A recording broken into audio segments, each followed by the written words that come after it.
MS-03 unit 7 private sector in India. तो आज़ादी के बाद इंडिया ने जो है मिक्स्ड इकोनॉमी को अपनाया, यानी कि मिक्स्ड इकोनॉमी के अंदर प्राइवेट सेक्टर भी होगा और पब्लिक सेक्टर्स भी होंगे। जो इनिशियल इंडस्ट्रियल पॉलिसी रही उसके अंदर हमने प्राइवेट सेक्टर्स पर ज़्यादा जोर दिया डेवलपमेंट के लिए और बैक सीट पर रहा प्राइवेट सेक्टर। प्राइवेट सेक्टर पर भी बहुत सारे रेगुलेशंस थे, लॉज थे और वो इसलिए थे कि there were some social and economic objective economic planning के लिए। उस ज़माने में बहुत ज़्यादा अनएम्प्लॉयमेंट था, पॉवर्टी थी और हमारे पास रिसोर्सेज बहुत ज़्यादा लिमिटेड थे। तो उन रिसोर्सेज के एलोकेशन की वजह से हमने इंडस्ट्रीज़ को जो एलोकेट करने थे रिसोर्सेज, तो हमने लाइसेंसेस देना स्टार्ट करे। प्राइवेट सेक्टर के अंदर कैपेसिटी अगर इन्हांसमेंट करना है तो गवर्नमेंट से परमिशन लेनी पड़ती थी, क्योंकि वो रिसोर्सेज भी तो होने चाहिए ताकि उसका डेवलपमेंट हो सके। गवर्नमेंट चाहती थी कि प्रायोरिटी सेक्टर्स को रिसोर्सेज ज़्यादा मिले। तो ओवरऑल जो है शुरुआती तौर पर स्टेट ने बहुत अच्छा रेगुलेटरी रोल दिया और प्रमोशनल रोल दिया। अब प्राइवेट सेक्टर होता क्या है? प्राइवेट सेक्टर का जो मैनेजमेंट होता है वो प्राइवेट लोगों के हाथ में होता है और इसका जो इंटेंशन होता है वो प्रॉफिट मेकिंग होता है। जनरली जब प्रॉफिट मेकिंग इंटेंशन होता है तो ये चाहते हैं कि कम से कम रिस्क लगाया जाए, जल्दी से जल्दी समय में हमें पैसा जो है वो उसका रिटर्न अच्छा मिल जाए और लंबे समय तक वो पैसा फंसा ना रहे। तो इस वजह से प्राइवेट सेक्टर्स में कुछ इनहेरेंट खामियां होती हैं। वो इनहेरेंट खामी ये होती है कि वो जो बड़े रिस्की प्रोजेक्ट्स होते हैं उसमें पैसा नहीं लगाते। जैसे फॉर एग्जांपल पावर प्लांट या फिर आयरन स्टील इंडस्ट्रीज है। तो इसमें क्या होता है कि बहुत ज़्यादा पैसा लगता है और इन प्रोजेक्ट्स को बनने में बहुत ज़्यादा समय लगता है और इनके रिटर्न्स भी बहुत ज़्यादा लुक्रेटिव नहीं होते हैं, बहुत कम होते हैं, लेकिन बहुत लंबे समय तक फैले हुए होते हैं। तो इन इंफ्रास्ट्रक्चर जो कंपनीज होती हैं इनके अंदर क्योंकि रिस्क ज़्यादा इन्वॉल्व है, इस वजह से प्राइवेट सेक्टर जो है वो पैसा नहीं लगाना चाहता है। इस वजह से जो है इंडिया ने शुरू के अंदर जो है मिक्स्ड इकोनॉमी का अपनाया और ये बात जो है धीरे धीरे जो वेस्टर्न कंट्रीज हैं जो कैपिटलिज्म को बढ़ावा देती रही हैं, जैसे कि यूएसए है, तो उसने भी धीरे धीरे अपने एक्सपीरियंस से ये पता कर लिया है कि जो है प्राइवेट सेक्टर्स जो हैं वो वहाँ पर कहीं न कहीं प्रॉब्लम हो जाती है और जो गवर्नमेंट को कहीं न कहीं किसी हद तक इंटरवीन करना ही पड़ता है। इंडिया की जो सबसे पहली पॉलिसी बनी थी वो 1948 में बनी थी, तब तो इंडिया का कॉन्स्टिट्यूशन भी नहीं बना था। तो उसको हम जो है इकोनॉमिक कॉन्स्टिट्यूशन या इकोनॉमी उस टाइम पर 1948 में बहुत सारी समस्याएँ थी देश के सामने, इस वजह से वो मतलब किसी तरीके से कॉन्क्रीट तौर पर इंडस्ट्री को किस तरीके से आगे ले जाना है उसका डायरेक्शन नहीं दे सकता था। तो जो सबसे पहली दूसरी जो पॉलिसी आई जो 1956 के अंदर जो आई इंडस्ट्रियल पॉलिसी रेजोल्यूशन, इसको हम इंडिया का इकोनॉमिक कॉन्स्टिट्यूशन कह सकते हैं।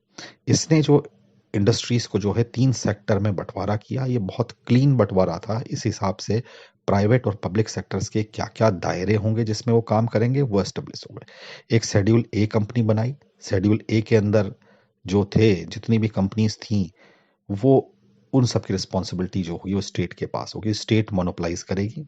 इसके अंदर कई जो सिक्योरिटी के हिसाब से बड़ी इंपॉर्टेंट चीज़ें होती हैं, आर्म्स, एम्यूनेशंस, एटॉमिक एनर्जी या हेवी इंडस्ट्री, वो सब जो है वो स्टेट ने रखी। फिर शेड्यूल बी बनाया, उस शेड्यूल बी में ये था कि स्टेट जो है इनके अंदर धीरे-धीरे जो है अपना काम बढ़ाएगी और करेगी, लेकिन हाँ, प्राइवेट लोग भी जो हैं इसमें अलाउड हैं, लेकिन वो जहाँ तक हो सकेंगे वो स्टेट को मदद करेंगे। जैसे कि माइनिंग इंडस्ट्री हुई, एल्यूमीनियम हुआ, नॉन फेरस मेटल्स हुए, जो कि हैं तो हेवी इंडस्ट्रीज़ लेकिन शेड्यूल ए में इंक्लूडेड नहीं है। फिर शेड्यूल सी थी जो ए और बी में इंक्लूडेड नहीं है, वो शेड्यूल सी हो गई और ये इसमें प्राइवेट सेक्टर वाले चाहे जिस तरीके से अपना काम कर सकते हैं, लेकिन हाँ, कुछ गवर्नमेंट के इंटरवेंशंस रहेंगे। उसके बाद जो है बीच में जनता दल की सरकार आई थी 1977 के अंदर। उसने थोड़े से चेंजेस कर दिए थे कांग्रेस की पॉलिसी के अंदर, खास तौर पे उसने एसएसआई को बढ़ावा देने की बात करी थी। लेकिन फिर वापस से गवर्नमेंट बदल गई, 3 साल के अंदर कांग्रेस आ गई, तो हम कह सकते हैं 1956 वाली पॉलिसी ही चलती रही और फिर 1991 के अंदर जब कुछ देश के अंदर पेमेंट ऑफ क्राइसिस की प्रॉब्लम हुई, कुछ इकोनॉमिक प्रॉब्लम क्रिएट हुई और उन्होंने देखा कितने सालों की पॉलिसी जो हम लोग 1956 की फॉलो करते आ रहे थे, उसके बावजूद अनएम्प्लॉयमेंट है, उसके बावजूद पुअर्टी है, उसके बावजूद रीजनल इम्बैलेंसेस हैं, तो उन्होंने देखा कि नहीं भाई इस पॉलिसी को थोड़ा-सा चेंज करने की ज़रूरत है।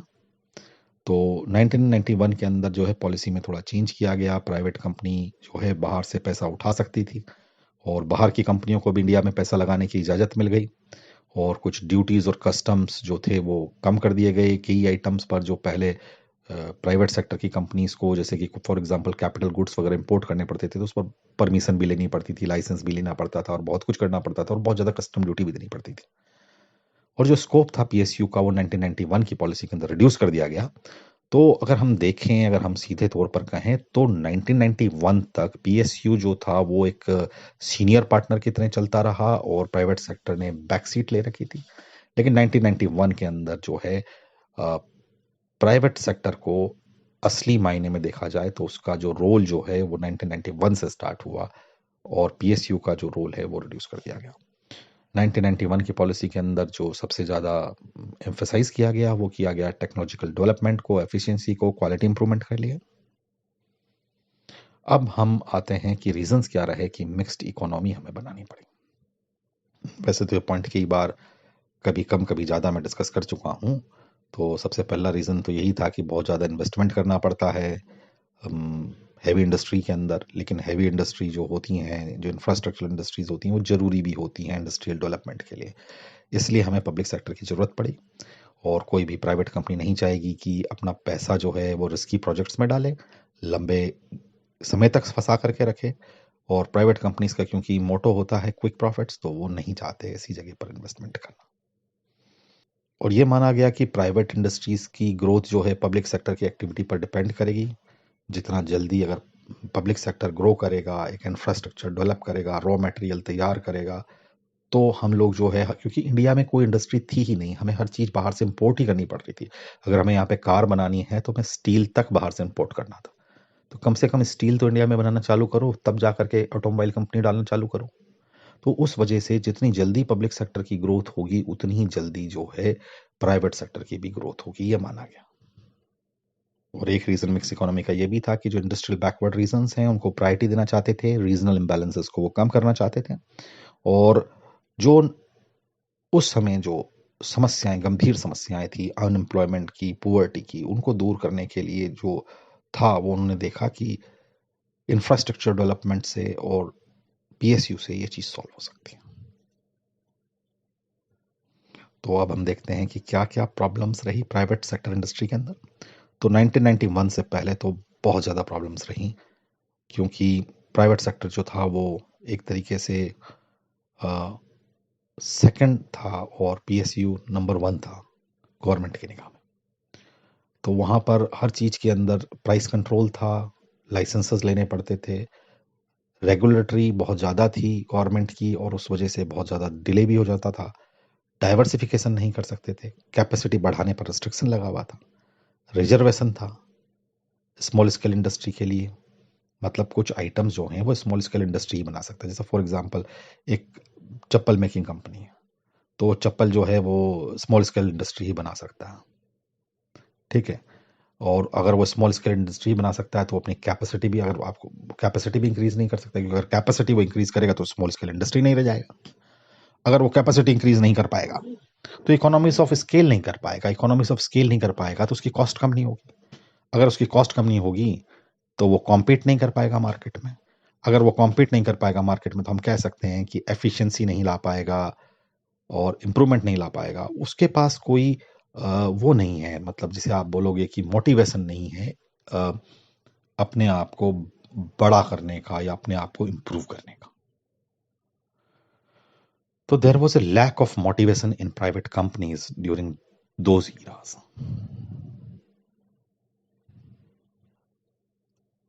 ये सारी चीज़ें आपको बाद में जो अपकमिंग चैप्टर्स आएंगी वहाँ पर दोबारा से की पॉइंट्स जो हैं वो बार बार रिपीट होंगे, तो वो आपको वहाँ पर बहुत ज़्यादा अच्छी तरीके से समझ में आएंगे। जैसे कैपेसिटी रिस्ट्रिक्शंस क्या थे या डाइवर्सिफिकेशन क्या थे, वो क्यों नहीं कर पा रहे थे। जैसे कि फॉर एग्जांपल मैं आपको बताता हूँ कि कोई भी इंडस्ट्री ले लीजिए आप, मान लीजिए जैसे कि एल्यूमिनियम है, तो भारत में एल्यूमिनियम निकलता है, माइनिंग होती है लेकिन वो एक पर्टिकुलर क्वांटिटी की माइनिंग होती है। अब उस जमाने के अंदर हमारे पास इंडस्ट्रीज तो हम बहुत ज़्यादा खोलना चाहते थे, लेकिन जो रॉ मटेरियल्स थे जो निकल रहे थे या जो हमारी सप्लाई थी वो कम थी। तो उतने रॉ मटेरियल में कितनी कंपनी खोली जा सकती है? उन सब चीज़ों के लिए प्लानिंग की ज़रूरत थी। अगर आप प्लानिंग नहीं करेंगे तो वो सारी चीज़ें हो सकता है आपको इम्पोर्ट करनी पड़े, तो और ज़्यादा आपकी इकोनॉमी पे कॉस्ट बढ़ जाएगी। इस वजह से गवर्नमेंट चाहती थी कि हर चीज़ को वो कंट्रोल करें, इवन कैपेसिटी एक्सपेंशंस पर रिस्ट्रिक्शंस लगाए। और क्योंकि ज़्यादा से ज़्यादा एम्प्लॉयमेंट जनरेट करना था, तो वो चाहती थी कि स्मॉल स्केल इंडस्ट्रीज़ रहे जहाँ पर मशीनों की ज़रूरत कम पड़ती है और मैन पावर ज़्यादा इस्तेमाल होती है, तो ज़्यादा एम्प्लॉयमेंट हो। अब आते हैं हम डाटा पर। अब ये मत पूछिए डाटा कहाँ से लिया गया है, ये बस आप ये मान लीजिए कि डाटा कुछ तो आपकी बुक से लिया गया है, कुछ इंटरनेट से लिया गया है। ये एकदम एक्यूरेट हो सकता है, ना हो। ये डिपेंड करता है कि मैंने कौन से ईयर का डाटा लिया है और आज आप कौन से ईयर में इस वीडियो को देख रहे हैं। लेकिन फिर भी मोटा-मोटी वो फिगर जो है, वो रेंज जो है, ये उतनी ही रहेगी।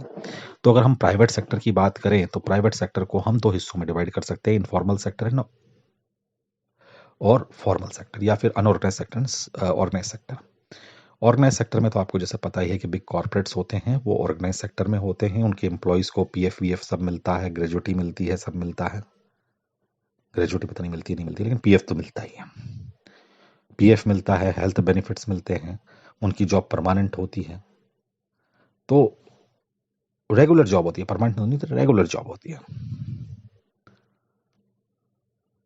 और जो इनफॉर्मल जो होते हैं सेक्टर्स, वो नॉर्मली फैमिली ओन्ड होते हैं, ट्रेडिशनल टेक्नोलॉजी पे चलते हैं, और उनका जो लेबर मार्केट होता है वो अनप्रोटेक्टेड होता है। इंडिया के अंदर प्राइवेट सेक्टर के अंदर हम लोग एग्रीकल्चर को भी काउंट करते हैं। तो अगर हम देखें तो भारत की करीब एग्रीकल्चर एंड अलाइड सर्विस में 60% पॉपुलेशन एंगेज्ड है। एग्रीकल्चर के अंदर करीब 40% पॉपुलेशन एंगेज्ड है और अलाइड सर्विसेज में 20% पॉपुलेशन। एग्रीकल्चर में जो पॉपुलेशन एंगेज्ड है वो तो जैसे कि वीट, राइस, ये सब चीज़ें उगाते हैं खेत में। जो अलाइड सर्विसेज हैं वो हैं जैसे कि ट्रैक्टर रिपेयरिंग, या फिर वो गेहूं से आटा बनाना की छोटी सी एसएसआई खोल रखी है, चक्की लगा रखी है, दाल पीसने की लगा रखी है, तो वो अलाइड सर्विसेज में आती है।